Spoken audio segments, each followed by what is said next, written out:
In my law enforcement career, I had many instances where I received some type of cold weather injury as a result of poor planning and also lack of climatization. So, one a good example is one back in the 90s, I went from Florida to Grafenwehr, Germany. I didn't have the proper winter gear and I didn't plan for it. I didn't understand how cold it could get in Grafenwehr, Germany at that time. We're talking about negative double digits. So what am I referring to with this is as a result of my own lack of planning, my own care and preparation, I put myself in a situation where I received an injury.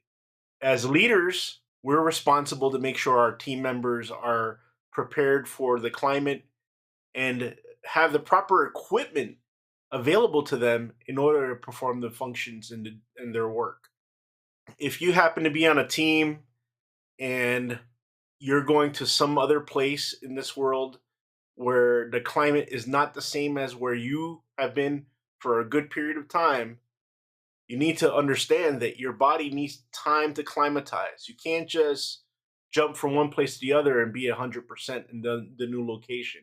There's changes like altitude, wind, the way the sun hits that part of the earth. There's a pressure, moisture. There could be dry. There's a lot of things, a lot of environmental things that will impact you. Specifically, when we talk about the cold, most recently I talked with a good friend about his experiences during the mountain cold weather. I think it's the cold weather training center they have in Bridgeport, California. There's another weather training center or training elsewhere on the other side of the world, and I think it's in Norway. They do some training there as well. But what the emphasis on this is that even the military, a lot of military leaders climatize their troops, get them ready or prepared before they put them in an environment where they know is going to be more challenging on their bodies, and it's going to require that period of time for their body to adjust to, like I said, a number of factors. You know, going from, for instance, North Carolina to Camp Fuji, Japan, I think it's like Station 8 or no, it's one of those stations. But Fuji, the mountain, is high altitude. I was up there at times where it was snowing in springtime, and it was a summer day in Tokyo. What we're talking about is this: is that your body needs some time to climatize. You need the proper equipment when you go to these locations, and you need to be physically prepared. Your body and your mind has to be physically prepared to endure these changes. At old age, it's getting harder for me to do that. Younger people, I know when I was a lot younger in south side of Chicago, I wore a sweater with below freezing weather, with the high winds of Chicago and the lakefront. Wear a sweater and I'd run around like no problem.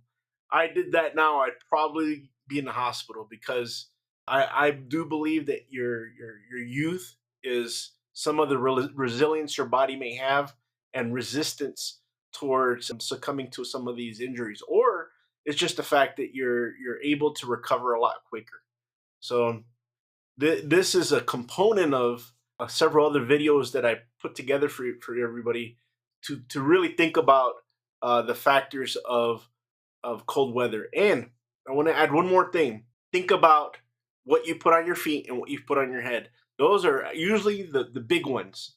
Covering your head in the cold and with the right type of hat or beanie or whatever you use to help insulate some of that heat, keeping that heat in your brain, and also taking good care of your feet and having the right kind of boot or shoe that's going to keep your feet dry and warm.